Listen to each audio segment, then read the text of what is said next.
21 जुलाई 2021 के current affair के महत्वपूर्ण क्वेश्चन जो आने वाले एग्जाम में हेल्पफुल होंगे।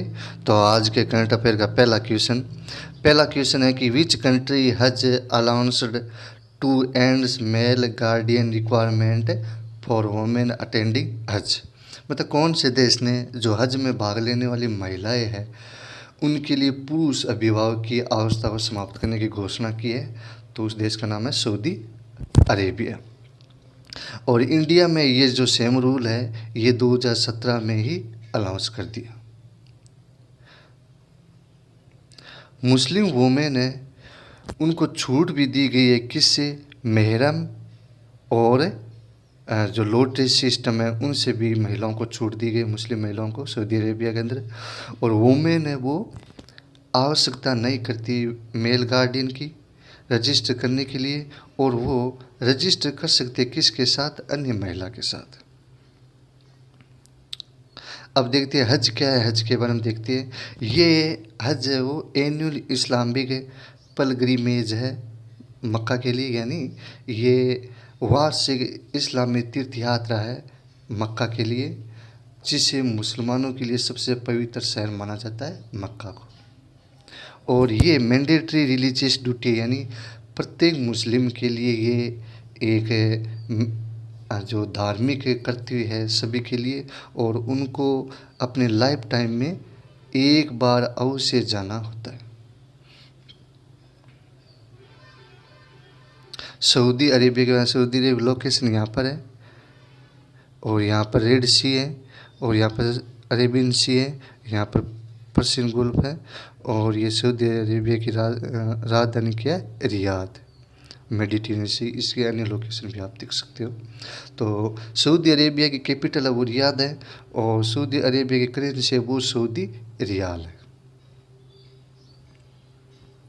नेक्स्ट क्वेश्चन है कि रिसेंटली इंटरनेशनल क्रिकेट काउंसिल ने कंडक्टेड किए, यानी शामिल किए कौन सी कंट्री को as member on 78th annual general meeting. यानी अभी रिसेंटली जो इंटरनेशनल है क्रिकेट काउंसिल है उसने क्या क्या शामिल किए है किन देशों को जो अपनी 78वीं वार्षिक बैठक के अंदर।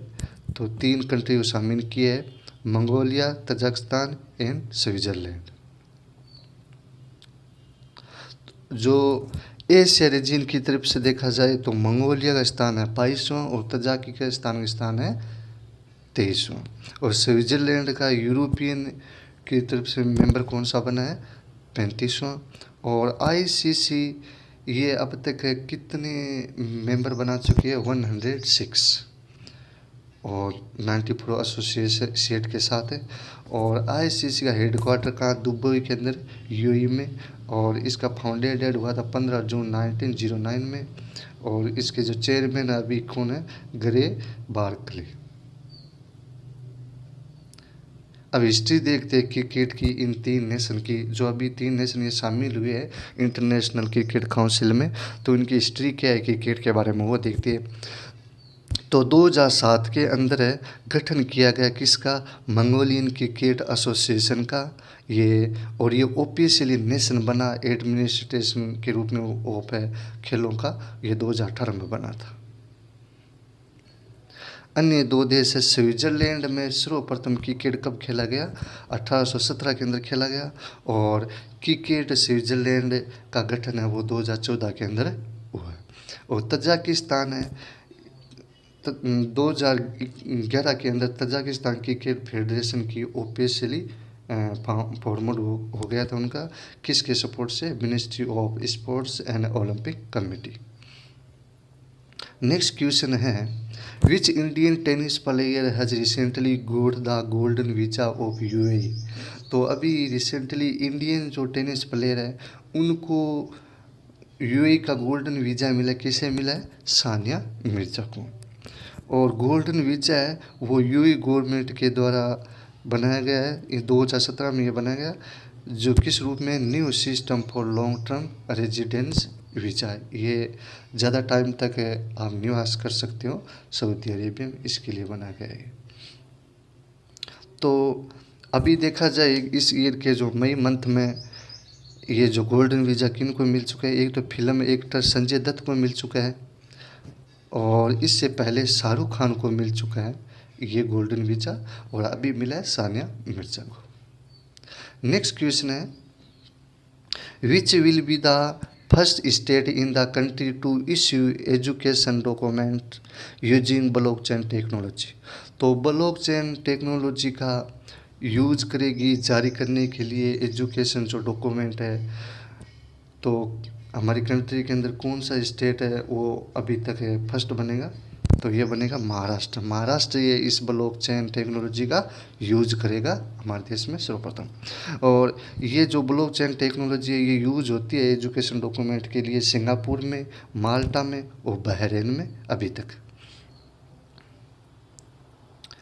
प्रत्येक इस आपने टेक्नोलॉजी में क्या है, प्रत्येक स्टूडेंट है वो प्राप्त करेगा एक certificate, legit, doc, zip, digital file, और ये फाइल क्या कंटेन करेगी, ओरिजिनल पीडीएफ डिप्लोमा सर्टिफिकेट और इससे संबंधित ब्लॉकचेन प्रूफ फाइल।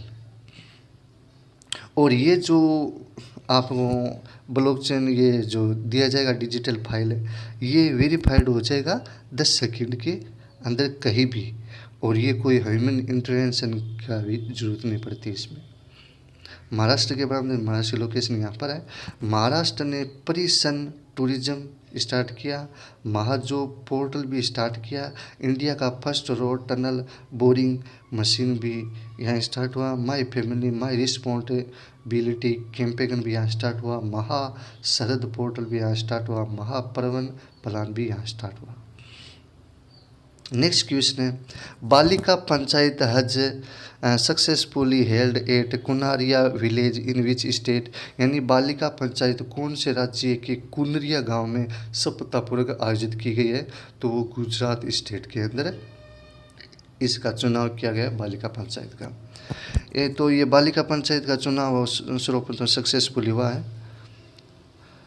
तो बालिका वधू ने जो टीवी सीरियल से इंस्पायर होके कुनरिया विलेज के अंदर जो ये कच्छ डिस्ट्रिक्ट के अंदर स्थित है वहाँ पर इलेक्शन करवाया है बालिका पंचायत का, किसको डेवलप करने के लिए, लीडरशिप क्वालिटी इन गर्ल्स में फ्यूचर के लिए डेवलप करने के लिए पंचायत बालिका पंचायत का इलेक्शन करवाया है।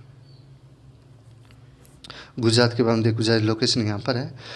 NTPC टू कंस्ट्रक्ट इंडिया का first largest solar power park. यानी जो NTPC कंपनी है ये इंडिया का लार्जेस्ट सोलर पावर पार्क है, वो बनाएगा कहाँ पर, गुजरात के अंदर है।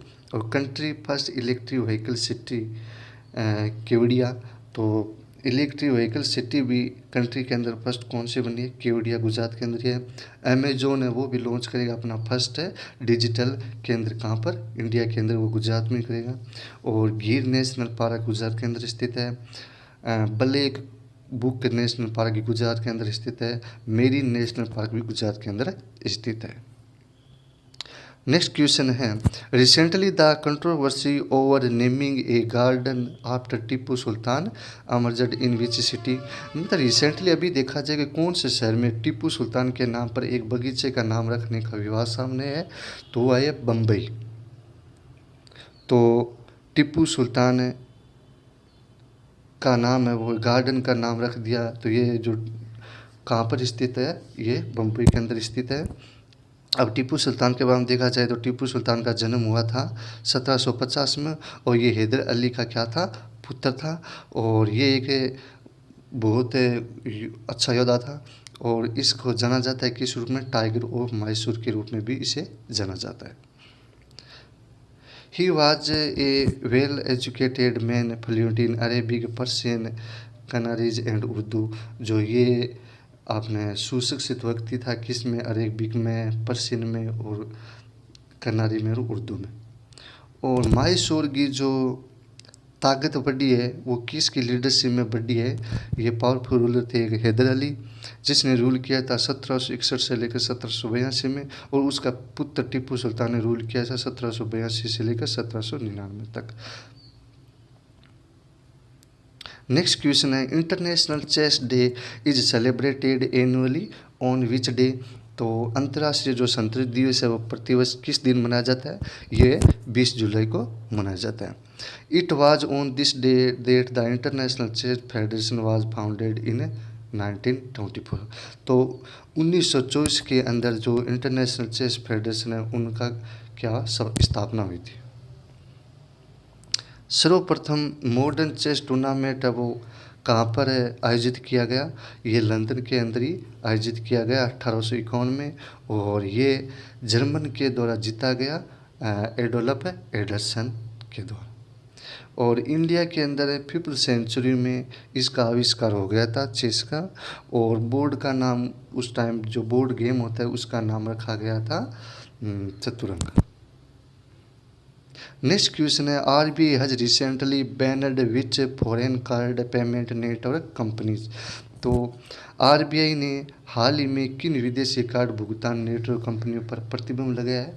तो ये कौन कौन से कार्ड है? एक तो मास्टर कार्ड है, दूसरा अमेरिकन एक्सप्रेस है, तीसरा डायनर क्लब है। इन तीनों कार्डों पर बैन लगा दिया RBI ने। ये बैन है वो मास्टर कार्ड पर कब इफेक्ट यानी कब लागू होगा? 22 जुलाई से लागू हो जाएगा। और जो मास्टर कार्ड के जो एग्जिस्ट कस्टमर है उन पर कोई इसका प्रभाव नहीं पड़ेगा अगर ये RBI एक्शन लेती है तो। और मास्टर कार्ड करंटली अब अगर देखा जाए तो 33% है वो मास्टर कार्ड के अकाउंट है जो टोटल इंडिया के कार्ड पेमेंट है। अब देखा जाए तो who won the Sparkassen trophy at Dortmund, यानी डॉर्टमुंड में स्पार्क्सेन ट्रॉफी किसने जीती है? तो ये हमारे विश्वनाथ आनंद ने जीती है। और इसने किसको हराया है? Vladimir Kramnik. Thank you so much.